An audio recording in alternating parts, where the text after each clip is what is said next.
Olá pessoal, pois bem, agora nós vamos trabalhar um pouquinho na continuidade ainda de circuitos e eu vou apresentar para vocês aqui a ideia de circuitos de corrente contínua, começando pelo circuito RC. O que seria o circuito RC? Aqui a gente vai juntar aquilo que nós vimos no capítulo sobre capacitores com o que nós vimos no capítulo de resistores. Então eu estou juntando aqui um resistor, tá?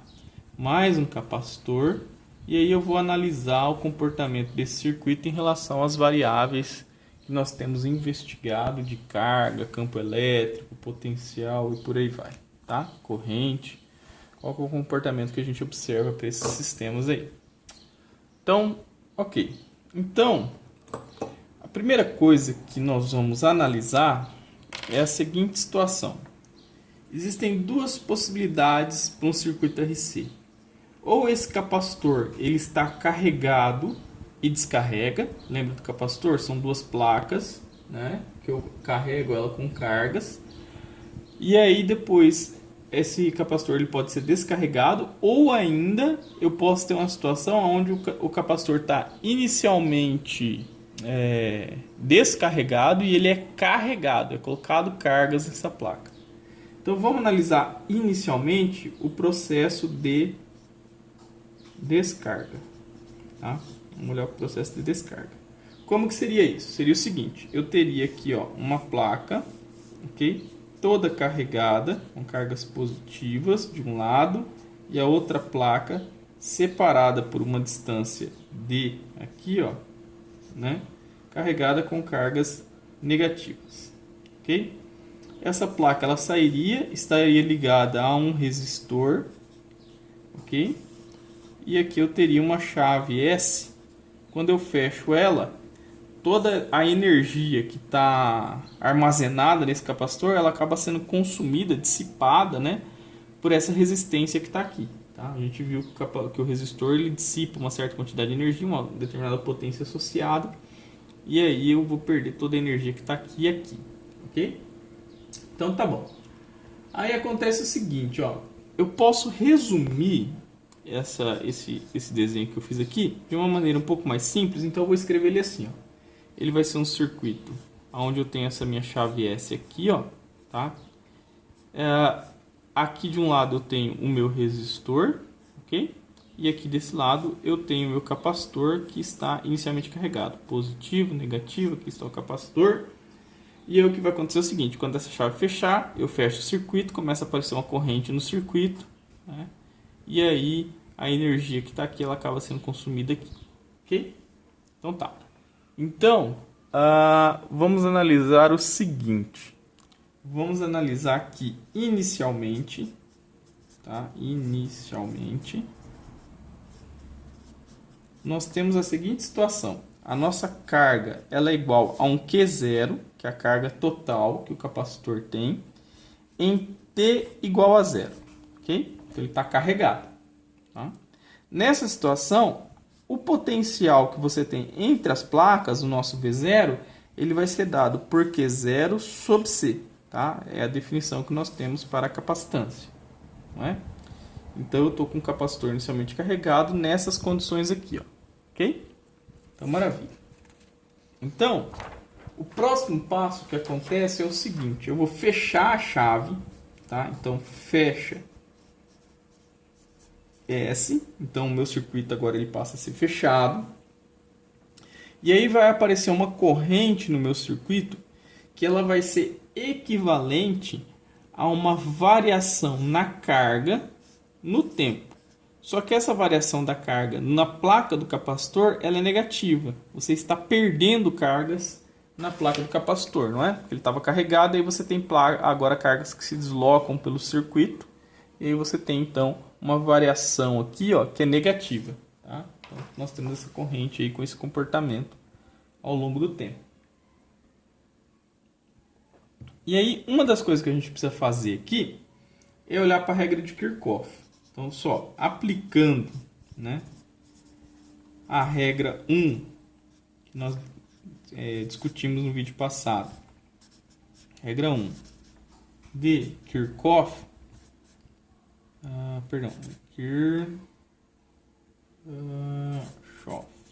Kirchhoff, sim. Faltou um R aqui. Kirchhoff, tá?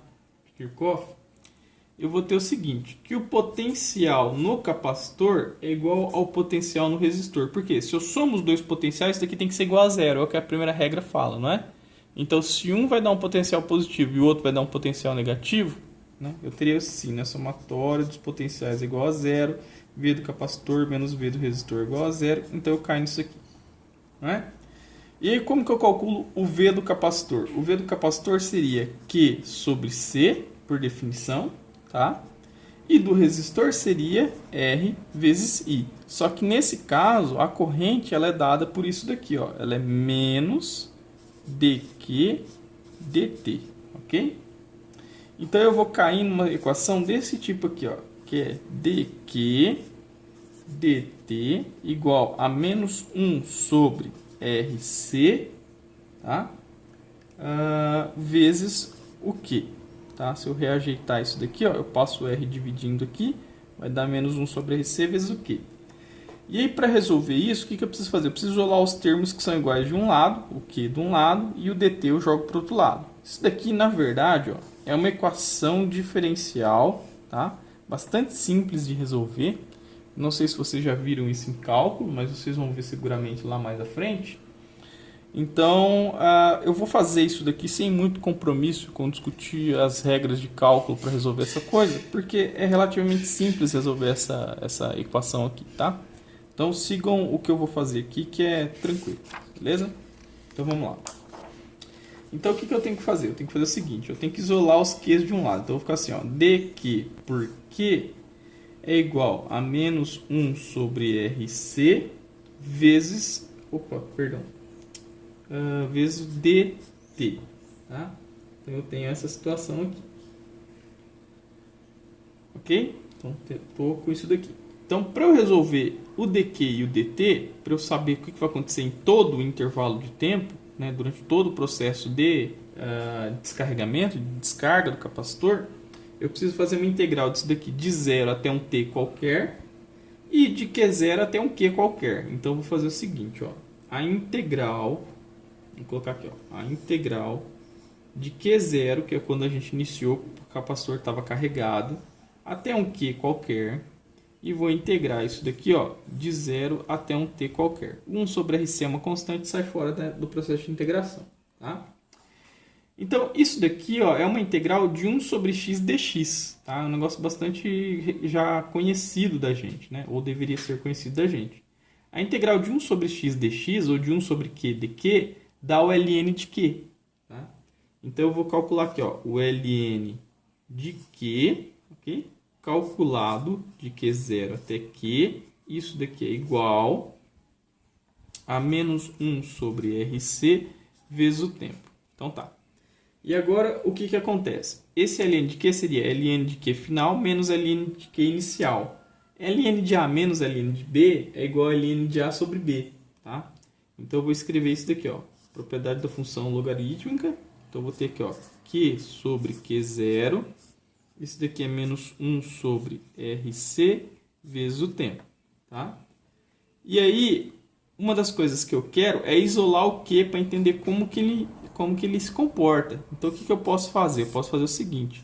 Eu vou aplicar a função exponencial dos dois lados, tá? E de x aqui, ó. E aí eu vou obter o seguinte. Se eu aplicar o exponencial do ln, eu vou extrair esse termo aqui, ó, Q sobre Q0. E do outro lado fica exponencial de menos 1 sobre RCT. Ok?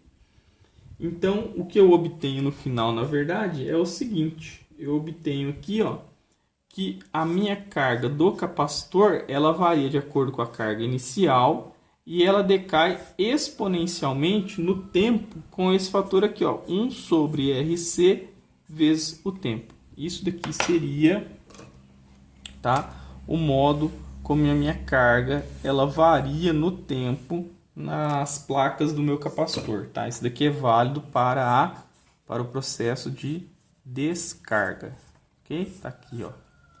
Maravilha. Uma das coisas que eu posso observar é o seguinte, é olhar para um gráfico, tá? De como que esta carga ela se comporta ao longo do tempo, ok? Se eu olhar para esse gráfico, eu vou perceber o seguinte, que ele vai sair, quando t é igual a zero, o exponencial vale 1, então ele sai de um Q0 e decai exponencialmente com o tempo. Ele faz esse decaimento aqui, ó, tá? Então, esta função aqui, ó, Q0 exponencial de menos 1 sobre RCT, tem esse comportamento aqui. Esse termo aqui, ó, 1 sobre RC, ele é um termo especial para a gente. Esse termo aqui, ó, 1 sobre RC, ele tem a ver aqui, ó, com a projeção desse gráfico aqui no eixo do tempo, aonde isso daqui a gente chama de tal, e este tal aqui, ó, ele é dado como sendo RC. Isso daqui é o que a gente chama de constante de tempo, tá? É a nossa constante de tempo, é o nosso RC. É o intervalo de tempo em que a carga diminui a 1 sobre E, a 1 sobre o exponencial do seu valor inicial, tá? Deixa eu pegar aqui, ó, e reescrever aqui, ó. O tal é o intervalo, é o tempo, tá? É o tempo que a carga diminui a 1 sobre o exponencial, tá? Do valor inicial, ok? E aí nós vamos ter que o Q ele vai ser igual a Q0 exponencial de 1. Isso daqui é aproximadamente 0,37 do Q0. Ou seja, a carga do capacitor está em 37% da carga inicial. Tá? Quando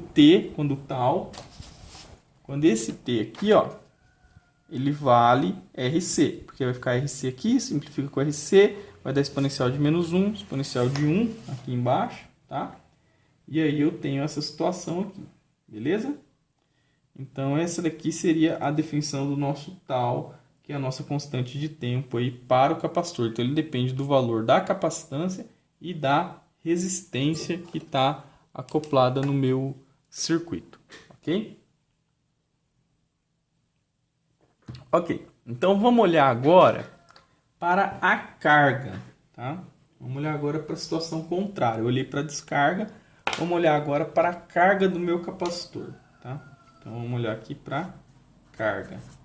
O que significa olhar para carga? Significa que inicialmente ele está descarregado e a placa do capacitor irá adquirir uma determinada carga Q. Então, vai acontecer o seguinte, ó, vai acontecer que eu tenho aqui uma fonte eletromotriz, uma bateria, certo? Ligada a um capacitor e ligada a um resistor, ok? Então, nós temos essa situação aqui. Tá? Esse aqui é um resistor. Tá? E aí vai acontecer o seguinte. Ó, se eu olhar de novo para a lei de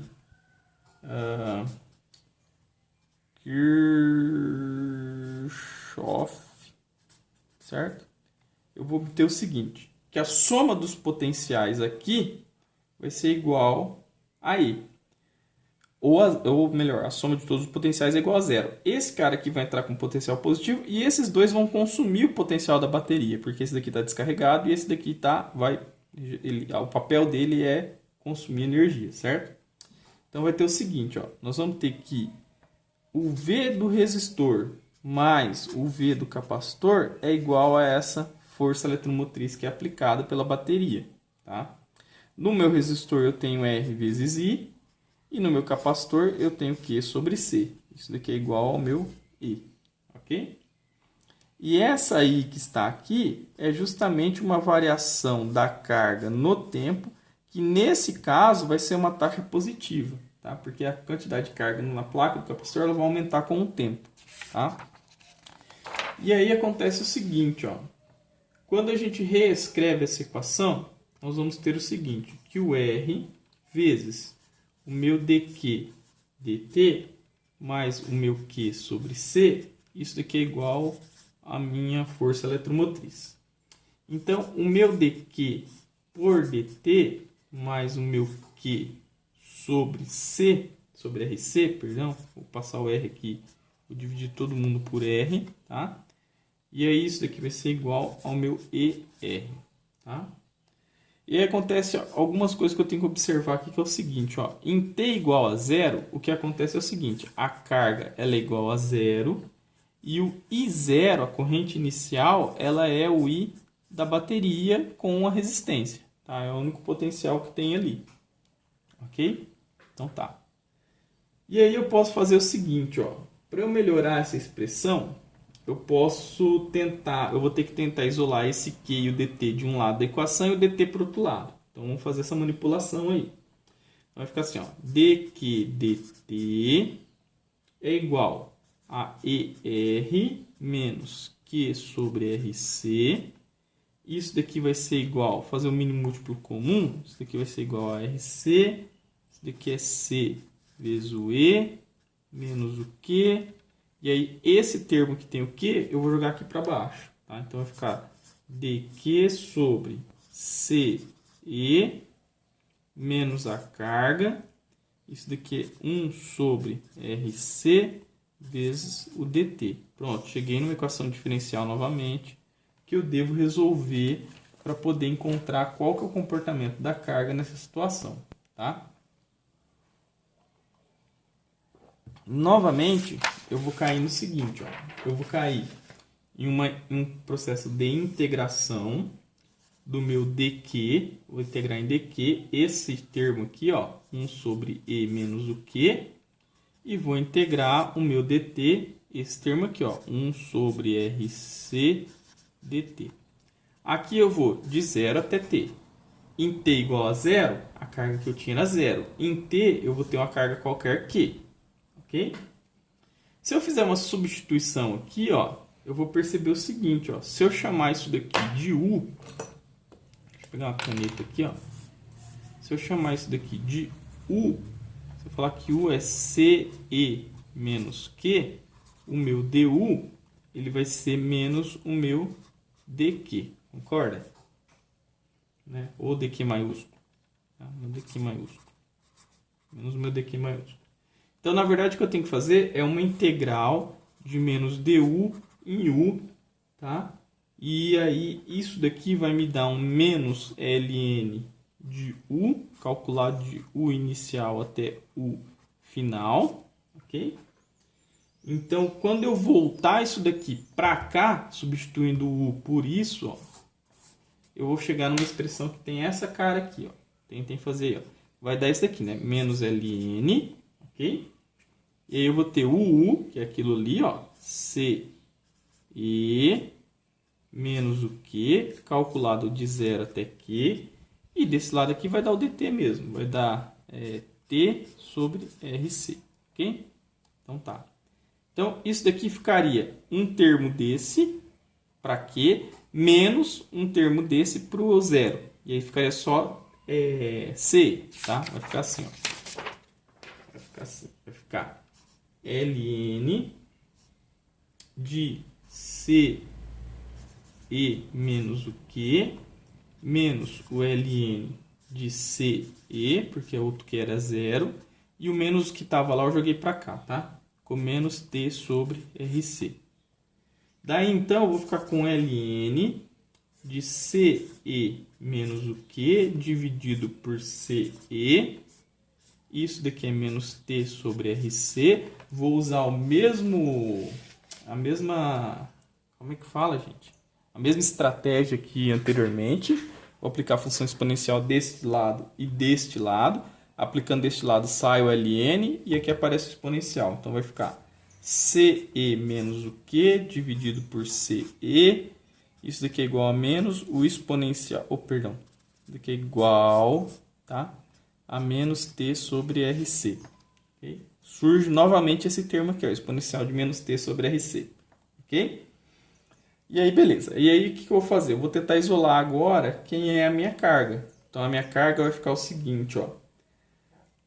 a minha carga será, esse C vai multiplicando para lá, e esse C aqui passa negativo, com esse negativo vai inverter o sinal de todo mundo, tá? Então vai ficar o seguinte, ó, vai ficar CE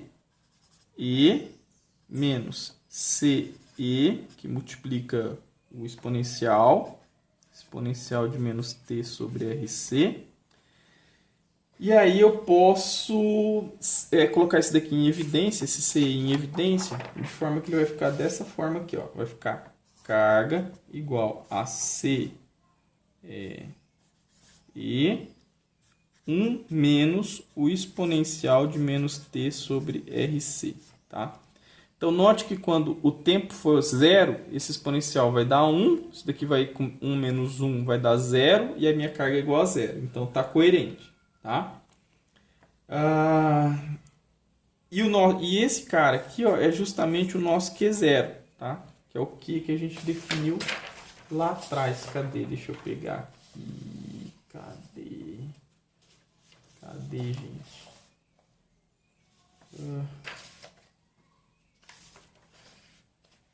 Peraí, calma lá que eu perdi minhas notas.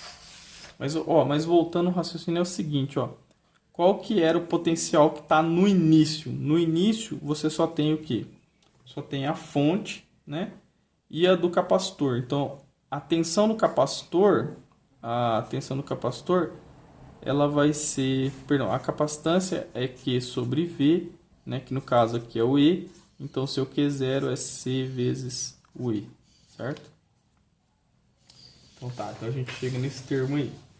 E aí o que vai acontecer? Eu posso reescrever da seguinte forma, ó. O meu Q, ele vai ser Q0, 1 menos o exponencial de menos T sobre RC, tá? Aí, este gráfico aqui, ele muda um pouco a cara, porque agora ele é de carga, né? Então, ele vai ter a carga aqui, ele vai ter o tempo aqui, né? E aí, você vai ter um parâmetro que vai dar mais ou menos o seguinte, ó. Ele vai fazer esse comportamento. Em 0, carga vale 0, e depois ela aumenta gradativamente até chegar onde? Quando isso daqui for para o infinito, né? Esse termo aqui, o tempo for para o infinito, esse daqui fica muito pequeno, o exponencial de menos infinito é muito pequeno. E aí você tem o Q0 como sendo o valor limite, né, da sua carga que você vai atingir aí no seu capacitor. Ou simplesmente o seu CE, né, seria equivalente ao seu Q0. Ok? Então, maravilha. E analogamente aqui a gente tem um termo também que é um tal, que é o seguinte, que se a gente extrapolar isso daqui e olhar aqui para esse eixo, isso daqui é o nosso RC, que é o nosso tal, que é quando esse T aqui vale RC, que eu também novamente estaria a 37% da minha carga. Ok? Maravilha. Então esse daqui seria os nossos circuitos de corrente contínua, a nossa carga e descarga do capacitor. Veja, uma outra coisa que é interessante a gente olhar é para alguns instrumentos de medida, tá? De medida. Eu vou apresentar aqui para vocês três instrumentos de medida, e aí eu vou só discutir aqui brevemente, tá? Então vamos lá. Então, os três instrumentos talvez mais importantes para a gente entender é o amperímetro, tá? Amperímetro, o voltímetro, tá? E o ohmímetro, ok? Então tá. Então, do amperímetro, o que você espera? Medir a corrente, né? Ampere. Do voltímetro, o que você espera? Medir a voltagem, volt, né?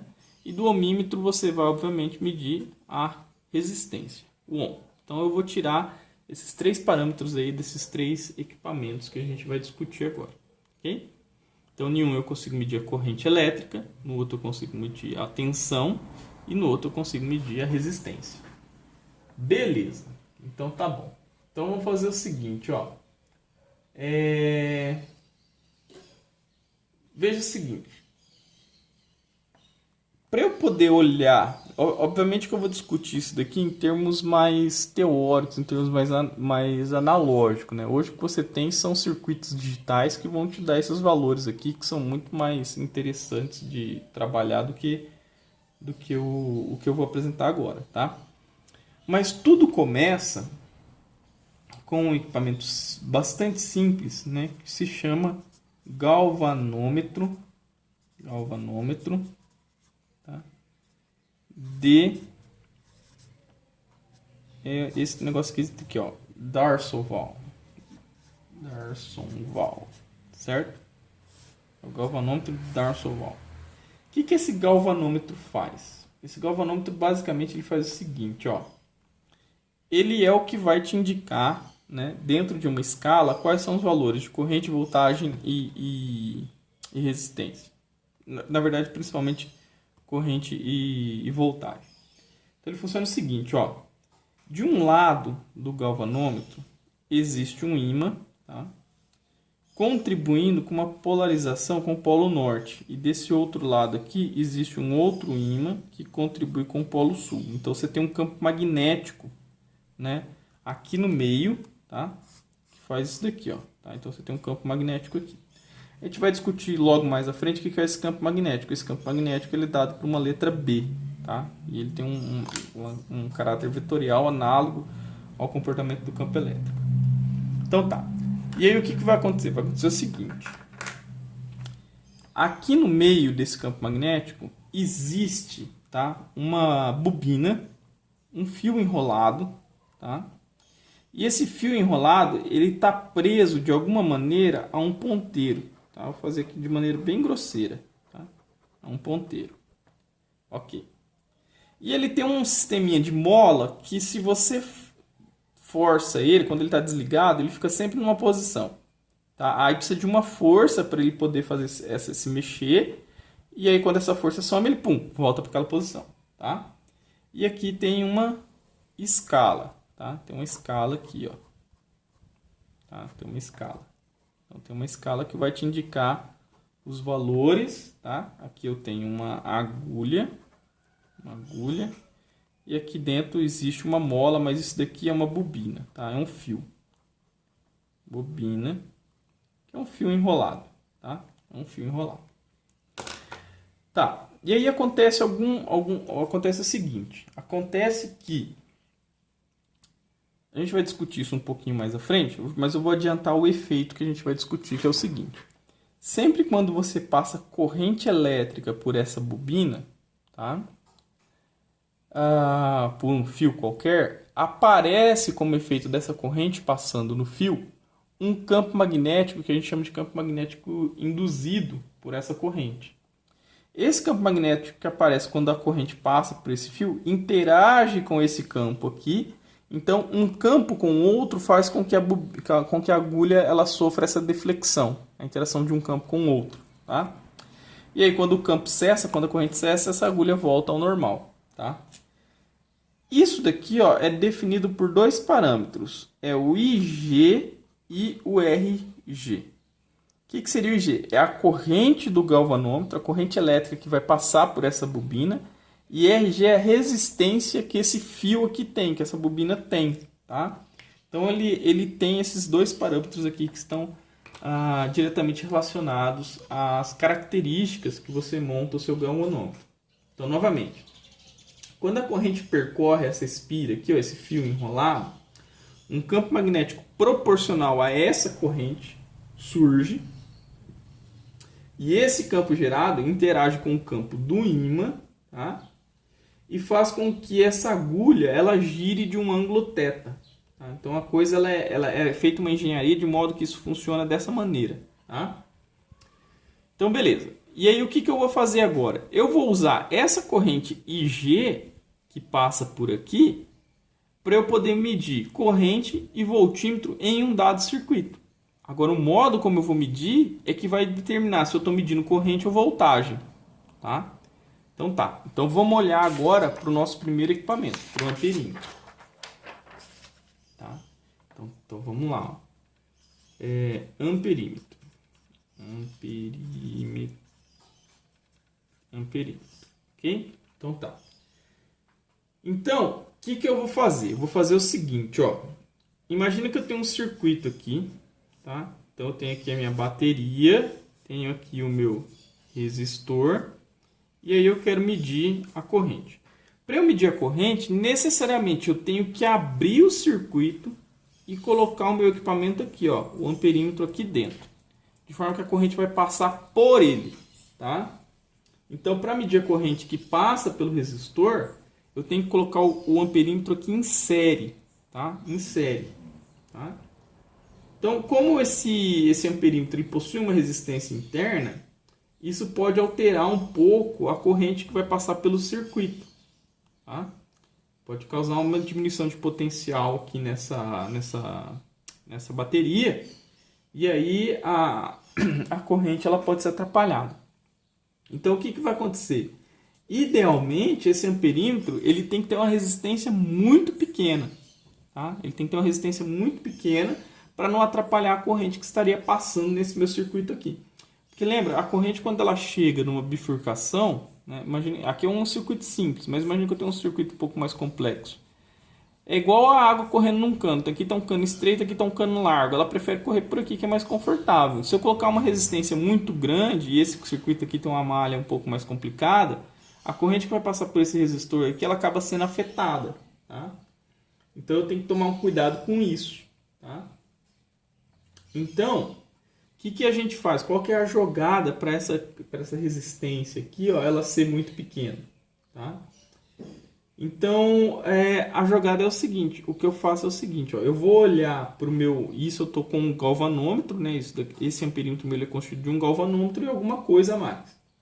Então tá, então o meu galvanômetro como que vai funcionar? O meu galvanômetro ele tem uma resistência do galvanômetro, né? Ele tem toda a parte lá de imã, agulha, etc e tal, que eu vou colocar dessa forma, tá? E aí, para construir um amperímetro, a partir de um galvanômetro, eu coloco uma pequena resistência em paralelo, que é o que eu chamo de shunt. Então, eu venho aqui, ó, coloco uma resistência bem pequenininha aqui, tá? Essa resistência bem pequenininha aqui é o R, que eu chamo de R de shunt, que vai servir para quê? Que vai servir para a corrente. Na hora que ela chegar aqui, ela venha toda por aqui, ó. Ela é menor do que o RG, né? Que é a resistência do R do shunt, ela é menor que o R do galvanômetro. Então toda a corrente ela passa por aqui e o meu galvanômetro praticamente não atrapalha a passagem de corrente por aqui, ó, tá? Então porque aqui está passando uma corrente I, tá? Uma corrente I está passando por aqui. Então quando eu faço isso, eu permito que a corrente ela se comporte dessa maneira. Tá? Então isso daqui tudo, isso tudo aqui que a gente está vendo, essa configuração é o nosso amperímetro, é o princípio de funcionamento do nosso amperímetro. Tá?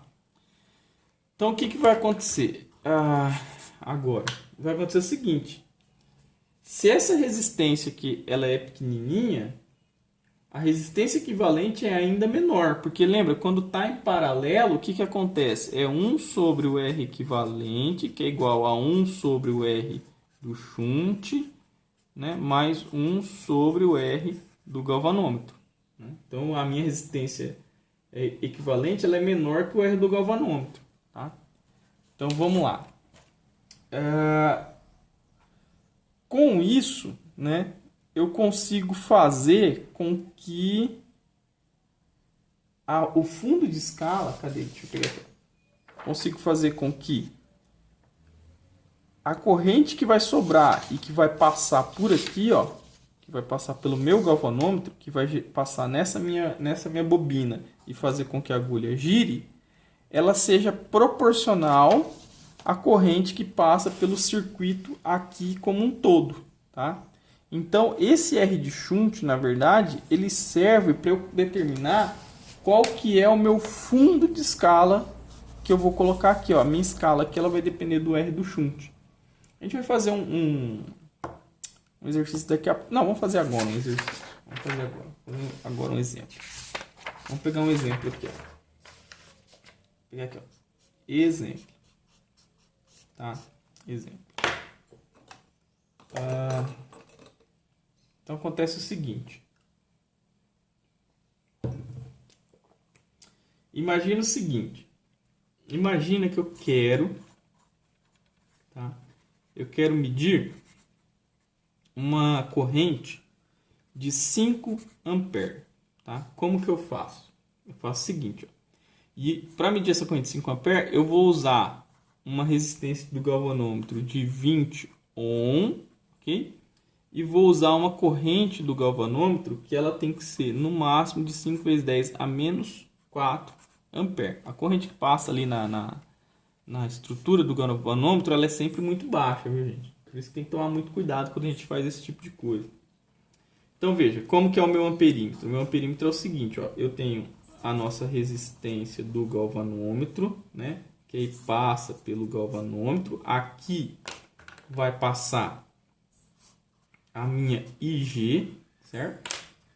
E aí eu tenho aqui, ó, o meu shunt, né? Meu R de shunt e a minha I do shunt, tá? De modo que a I total, ela tem que ser 5 amperes, tá? 5 amperes. Então esse cara aqui tá ligado naquele circuito que eu falei para vocês, né? Eu tenho um resistor lá, eu passo aqui pelo meu amperímetro e isso daqui vai para a bateria, certo? Para a força eletromotriz aqui, ok? Então tá.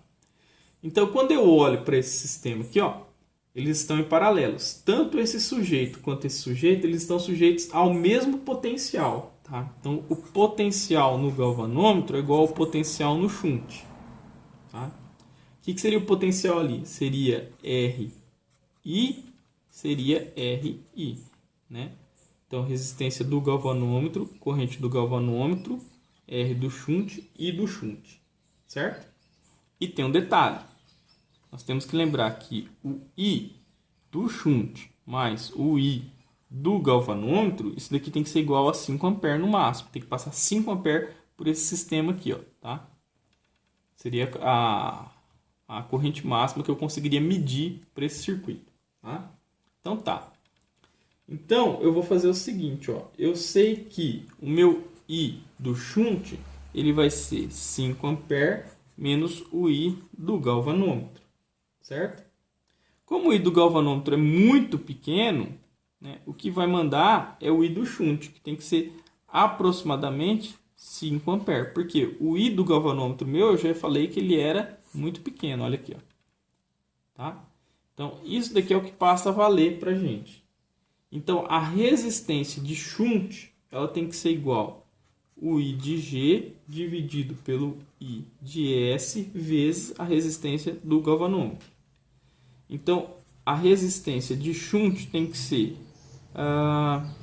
I do galvanômetro, está lá, ó, 5 vezes 10 a menos 4 amperes, dividido por 5 amperes, vezes o R do galvanômetro, que são 20 amperes. Isso daqui vai dar, né, uma resistência de shunt de 2 vezes 10 a menos 3 ohms, tá? Então eu teria aí, ó, uma resistência de shunt dessa magnitude para eu poder fazer o meu amperímetro medir 5 amperes, tá? Então o que isso significa? Significa o seguinte, que quando você olha para o seu galvanômetro e lá tem a escala, quando não está passando ninguém, quando não está passando corrente nenhuma, ele está aqui em 0. E quando ele está apontando aqui na escala máxima, ele está apontando 5 amperes. Qualquer coisa que acontecer no meio aqui, ó, vai ter subdivisões da escala e você consegue saber qual que é a corrente que está passando aqui no circuito. Tá? Então essa é a ideia básica que tem por trás aí do amperímetro. Vamos olhar agora para o voltímetro. Tá? Para o voltímetro. O voltímetro você vai operar ele de uma maneira um pouquinho diferente. Ó. O seu sistema vai estar aqui, você tem um resistor, ok? O resistor está ligado à sua bateria, a sua diferença de potencial aqui, né? Seu E estranho lá, mais, menos e tal. E aí eu quero saber qual que é a tensão que existe aqui, ó, entre o ponto A e o ponto B. O jeito correto de fazer isso é vir e ligar o seu voltímetro aqui, ó, certo? Seu voltímetro aqui. Porque dessa maneira, quando eu coloco ele aqui, né? Veja, ele está em paralelo com a resistência. Se eu tirar a resistência, o voltímetro está ligado direto na bateria. né? Se eu tirar ele, a resistência é direto na bateria. Então eles estão sentindo a mesma diferença de potencial. Tá? A DDP no resistor se mede por meio da ligação do voltímetro em paralelo aqui no circuito. Tá? Então o voltímetro ele também vai provocar uma diminuição na resistência no ponto A e no ponto B. Concorda? Porque a corrente quando chega aqui, ó, ela vai vir para cá e vai vir para cá, porque ela vai passar pelo galvanômetro e vai passar pelo resistor. E você quer, na verdade, que toda a corrente passe por aqui, ó, que toda a tensão do circuito fique praticamente nessa malha aqui, ó. Qual que é o interessante, então? O interessante é que essa resistência do voltímetro ela seja a maior possível, não é? Então, o voltímetro vai provocar uma diminuição na resistência, nos pontos A e B, tá? Provocando um aumento na corrente total do circuito. A fonte de tensão vai tentar compensar isso daí. Tá? Então, o voltímetro ideal ele tem que ter uma resistência muito grande para minimizar esses efeitos. Tá? E aí, o que a gente tem que fazer? A gente tem que fazer o seguinte, a gente tem que colocar uma resistência, se a gente for pensar no galvanômetro, para aumentar a resistência, o que a gente pensa? A resistência equivalente tem que ser a soma das resistências, né? Somatória das resistências RI, de I igual a 1 até N. Isso daqui vale por uma associação em série, certo? Em série. Então, o que eu preciso fazer? Eu preciso colocar uma resistência, vou colocar, chamar ela de shunt aqui também, porque a gente já estava chamando de shunt, mas não é shunt, porque shunt é a ideia de cortar o caminho, né? E aí você tem a resistência do galvanômetro e aí você vai para a parte do galvanômetro. Se você colocar uma resistência bem grande aqui, toda a corrente basicamente fica por aqui e você não atrapalha tanto o circuito, correto? Então tá bom. Então vamos olhar o seguinte, vamos olhar um exemplo aí, onde nós temos o seguinte, ó. Então eu tenho um voltímetro, tá? Tem um voltímetro e eu quero ler 10 volts, tá? É isso que eu quero, tá? Quero ler 10 volts. Então eu quero saber qual que seria essa RS que eu precisaria para aquele mesma corrente do galvanômetro. O I do galvanômetro ser 5 vezes 10 a menos 4 ampere, ok? Então tá. Então a diferença de potencial que eu vou ver nesse sistema aqui, tá? A DDP, ela tem que ser o V do resistor mais o V do galvanômetro, o V do voltímetro. Isso daqui tem que ser igual a 10 volts. Okay? Tem que ser o que a gente vai medir no máximo ali, tá? Então, o que vai acontecer? Aquela expressão para o potencial, ela pode ser escrita como sendo I de G, porque a corrente vai passar pelo galvanômetro pela resistência de shunt mais o do galvanômetro. Isso daqui tem que ser igual a 10 volts. E aí eu tenho que RS mais RG vai ser 10 volts dividido pela I do galvanômetro, que é 5 vezes 10 a menos 4 ampere. Tá? Isso daqui me daria uma resistência de shunt, tá? Uma resistência de shunt de aproximadamente 20 kΩ. Tá? Uma resistência bastante grande, bastante considerável aí. Beleza? Então tá. Então temos aí a nossa resistência. Ok. Então vamos olhar agora para o ohmímetro, tá? Para medir a resistência. Vamos lá. Ohmímetro. Quanto tempo eu tô? 44. Beleza, nosso ohmímetro. Então eu tenho aqui o meu resistor de shunt, eu tenho aqui o meu resistor do galvanômetro, eu tenho aqui o meu galvanômetro e eu tenho aqui uma bateria. Eu preciso ter uma bateria, porque para eu medir a resistência, eu tenho que ter A e B, uma diferença de potencial para eu saber o quanto, tá? O quanto que eu consigo observar aí nesse meu circuito, tá? Então acontece o seguinte, esse RS que aparece ali, né? ela deve ser escolhida de forma que o galvanômetro ele tem uma deflexão máxima quanto o A e o B estão curto-circuitados. Tá? Então, essa daqui é o que vai determinar o meu máximo. Quando eu ligar o A e o B, tá? Isso daqui dá deflexão máxima quando A e B são conectados direto. Por que isso é importante? Isso é importante o seguinte, porque quando A e B for conectado em um resistor, você tem uma certa resistência à passagem de corrente, então ele não vai defletir mais o máximo, ele vai defletir menor que isso, tá? Então a sua corrente ela acaba sendo menor, a corrente que passa aqui pelo galvanômetro ela acaba sendo menor, porque existe uma resistência no caminho, tá? E aí você consegue saber, inferir qual que é a resistência que você tem ali, tá? Então, vamos lá. Vamos pensar quando tem um R em A e B, tá? Com um R em A e B, o que vai acontecer? A corrente que vai passar, ela é menor que o IG, que o I do galvanômetro, não é? E aí, nesse caso, essa corrente, ela vai ser o quê? Ela vai ser a diferença de potencial dividida pela resistência. Essas resistências elas estariam todas em série, percebe? A corrente passa por uma, passa por outra e passa por outra. Tá? Então seria o R, que você quer saber, ok? O R que você quer saber, mais o R de shunt, mais o R do galvanômetro. Tá? Então, perceba o seguinte, aqui eu consigo obter, tá?